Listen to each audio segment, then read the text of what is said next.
The latest trade intel around the NBA. Big piece today on ESPN. Break it down which players could be on the move and what they're hearing about all 30 NBA teams. We've got a lot to sink our teeth into here. I'm Trevor Lane. This is the Basketball Bulletin. Make sure you subscribe right here to the channel. Turn on those notifications as well. Joining me as always, it's Donnie Freeman. Donnie, we're just going to dive right in. Let's kick this off with Atlanta. The big question around the NBA right now being, will they move on from Trae Young? They are 7-2 without Trae Young this year. He has a player option next season, widely expected to not pick that up. And if the Hawks continue to win without Trae Young, there's a decent chance that they move on from him this summer, which if that's the case, they might as well trade him by the trade deadline. So, Donnie, this is going to be really interesting to watch. Atlanta, Trae Young could wind up being on the market at the trade deadline here if they continue to play well without him. Yeah, that's one thing that we kept saying in the offseason was like they built this perfect team around Trae. However, they built this team that could fit around any number of guys, and they've also got some internal production from some of these guys like Nickeil Alexander-Walker. I don't know if you could have projected him to turn into a 23-4 guy, right. Maybe that was just a case of a guy getting put in a specific role and being a little bit marginalized on a team that doesn't need that from him. But they've got great production. Jalen Johnson, he looks every bit as good as they thought he was going to be and the way he looked over the last couple of years. And so they're kind of in this spot where I do think ultimately to reach their peak ceiling with the current iteration, they obviously need Trae, but they do have a pivot point here. They could potentially, because that was something we were saying too, they've got several guys, there's a lot here where they could kind of pivot away if they really want to do so. Dyson Daniels, of course, they've got a lot. So very interesting situation that they're in. And maybe that's why they were reluctant to extend him during the summer. Yeah, right now, 48.9 million, 49 million, let's call it, below the first apron. Next season, that's what, if Trae is off their books. So a lot of flexibility there if they do decide to move on from Trae Young. They could also give him a contract extension.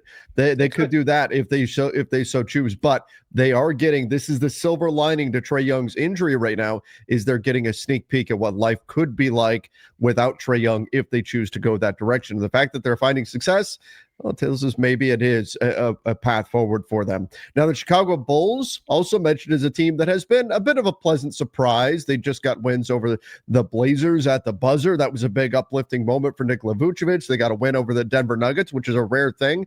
Denver not losing many games right now, but they are being brought up frequently, and again here by ESPN, as a landing spot for Anthony Davis, the Mavs big man that we know is probably going to be to some degree on the market, despite what Mark Cuban says. One Western Conference executive said, I could see it. Josh Giddey has worked well with Vucevic, but I could see, but he could use a roll man to throw it up to. So they also have Kobe White and Nikola Vucevic set to become free agents. So kind of similar to Atlanta in that you don't want to lose them for nothing. So could Chicago package those two guys, plus obviously other assets, and go get Anthony Davis? Is that the right move for Chicago? Yeah, they could certainly do that. Really quick, if you haven't been tapped in with Chicago, there's several teams in the East that I think we should be tapped in, like, of course, Detroit, etc.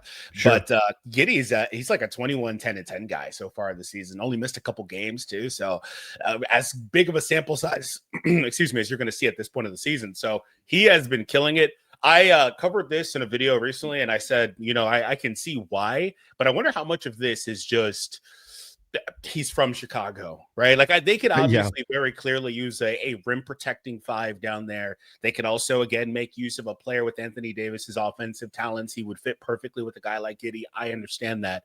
But my thing is he's not so much on their timeline and things like that. And unless they just want to be a really tough out as like a second round team or something like that, as soon as possible, I really like what they have here, what they're building here with Buzelis. I do still think they have to figure out the guard situation here. But obviously the three guards, they've got Buzelis, some of the other guys too. So I don't know if that's the all-in move that they should make. But if they could pull a trade for an expiring player like Vucevic, who's been good for them again this season, and maybe put something together and maybe give up minimal draft picks or things like that, then it's not the worst thing. And if worst comes to worst, you also don't have to extend him. So it may be true. So, well, and that's something that we need to get into here. What kind of value could AD actually fetch the Dallas Mavericks? There's some intel on that going around right now, and it's not great for Dallas. We'll get to that in 1 minute. Don't go anywhere.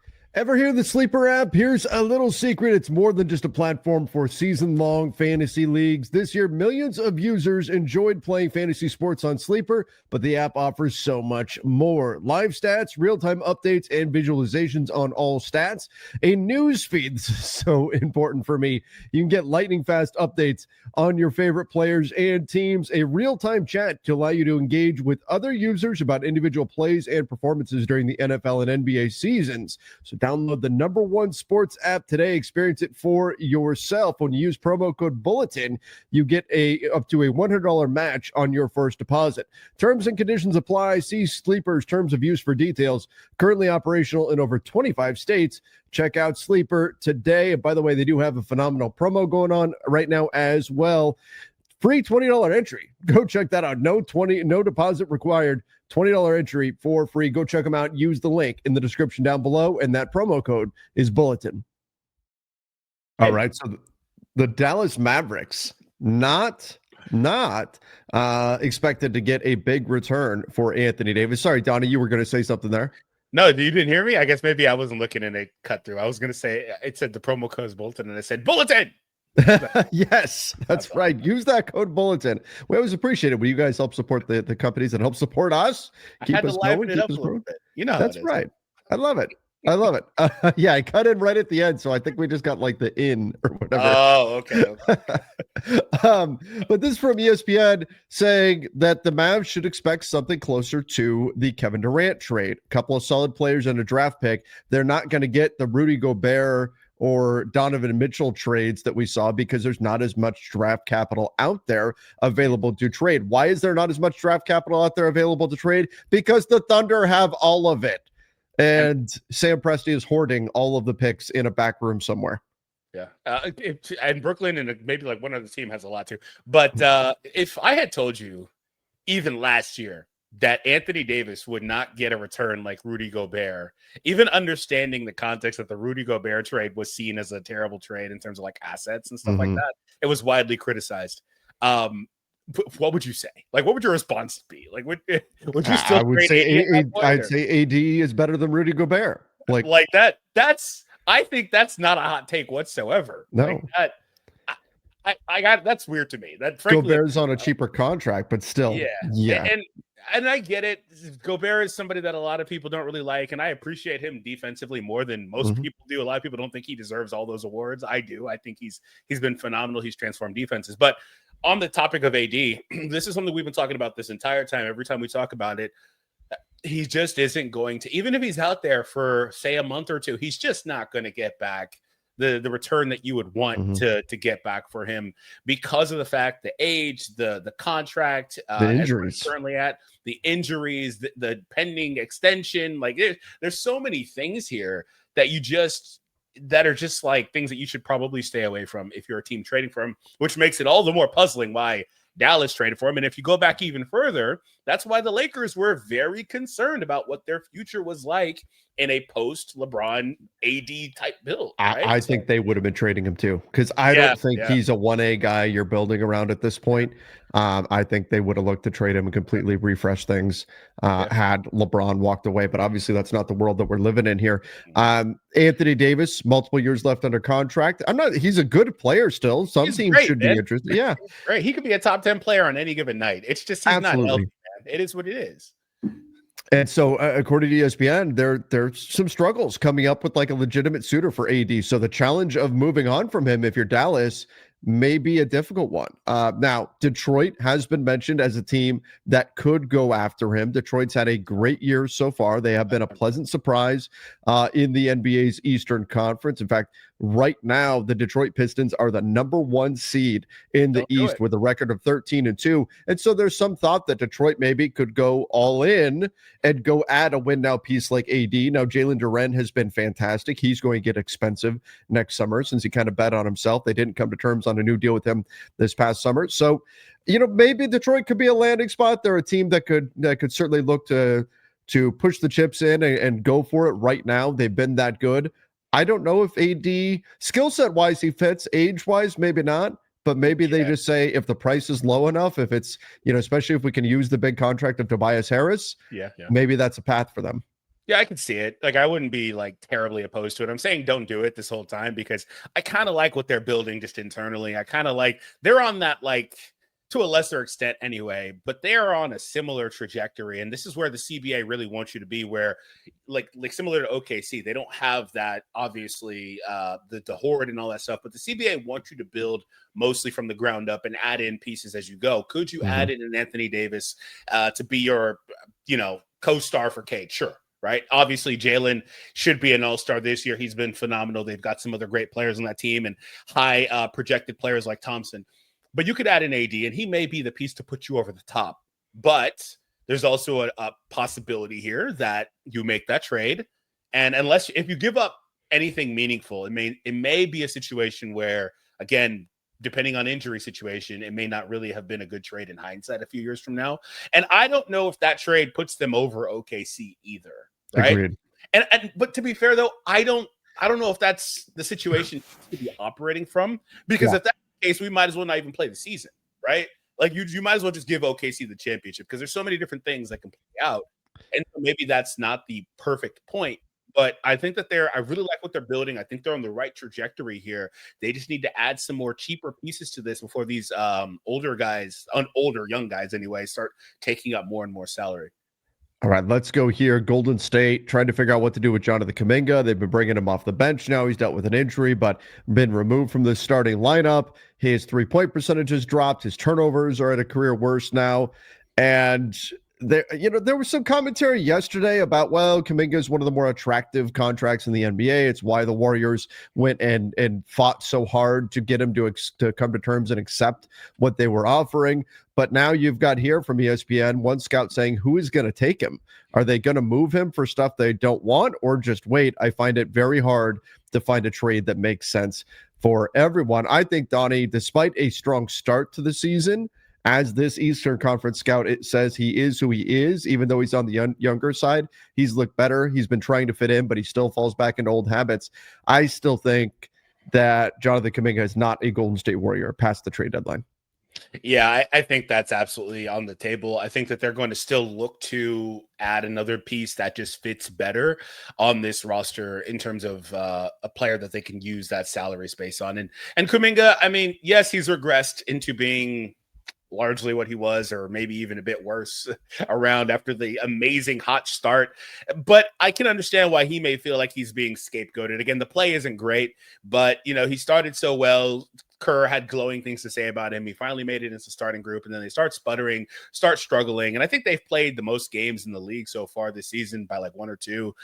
They've had a pretty tough schedule for all those old guys and all that stuff. And I think as the games space out a bit more, it may be a little bit better for them as some of these guys get rolling and all that stuff. But it's been a tough year for him so far, and I still think that they're going to try to trade him. The tricky thing with that is can you trade him, say, at the deadline if he continues here, right? If he continues on this pace, the way he's playing now, are you selling him low, which is what you didn't want to do all summer, right? So I think that'd be something.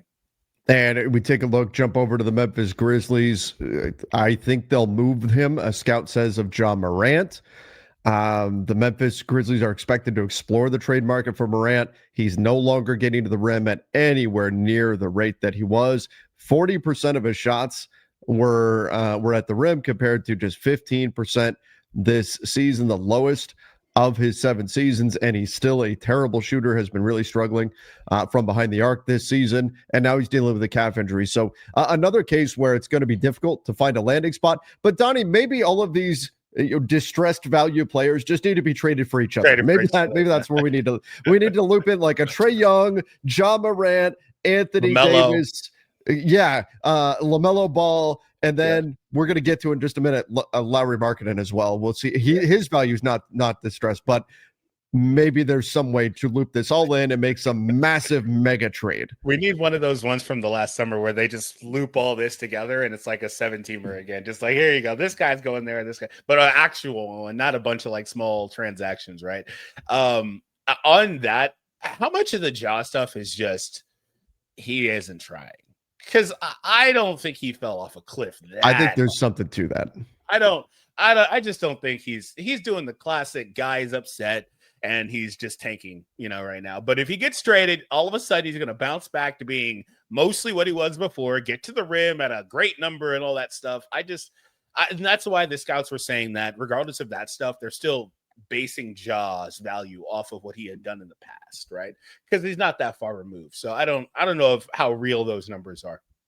Yeah, I agree. I do think that you would get now. Is he going to miraculously shoot way better from three or something? No. Well, maybe not. But still, I think you could. There's a better version of Ja Morant there, and I do buy that teams are going to look at what Ja's been doing and sort of discount it just because of him clearly not wanting to be in Memphis right now. Also, want to add in though, he's got 3 years left under contract, and so teams are going to be wary of that.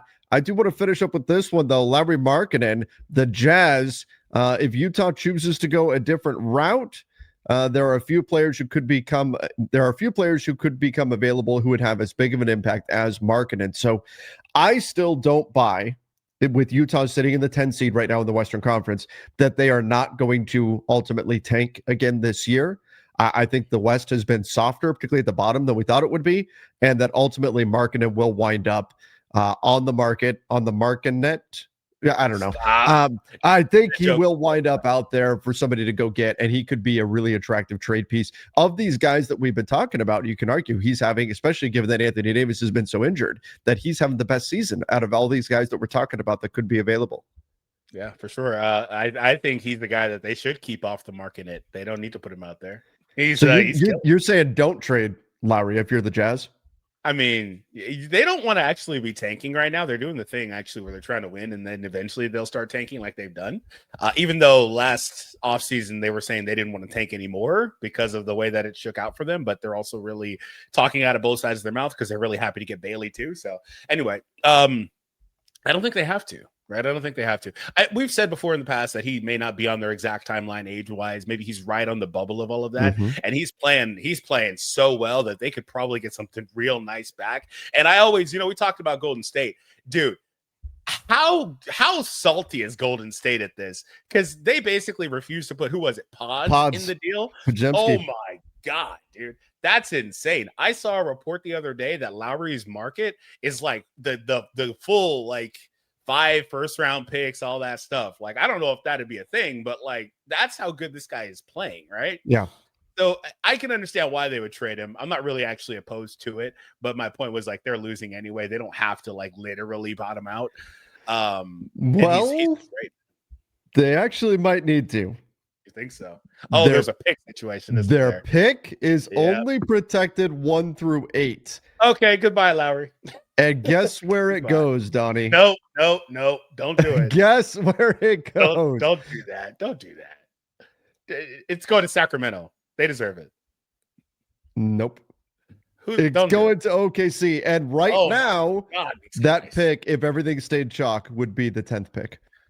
So the right now, the Thunder would be getting a lottery pick from the Jazz and a lottery pick from the Clippers. Oh my God, bro. It's just never gonna end. Right? Never gonna end. So Utah, you may want to stop winning games. Start dropping down. Ensure you keep your pick for the sake of the rest of the NBA. And meanwhile, the Clippers need to start. Can we get the Clippers and Jazz to play a bunch of times so the Clippers can rack up some wins and ruin their pick? And then the Jazz can knock down further and make sure they don't give OKC a pick? Man, we need to come together and figure out a way to make this happen. Can we give Sam Presti executive of just like the century? Can we just do that? Because this is ridiculous, man. Every 5 minutes they've got another lottery pick. So man, that's crazy. Yeah, so we'll see what happens with that. But back to Lowry, he's played so well. We question whether or not he could continue that from the summer, and he absolutely has. He is insane. 100%. He definitely has. All right, everybody, give us your thoughts in the comments down below. Lots of trade intel around the NBA. Who may be on the move? Let us know what you think about all of it. Don't forget to subscribe right here to the channel. Till next time, everybody. See ya and stay safe.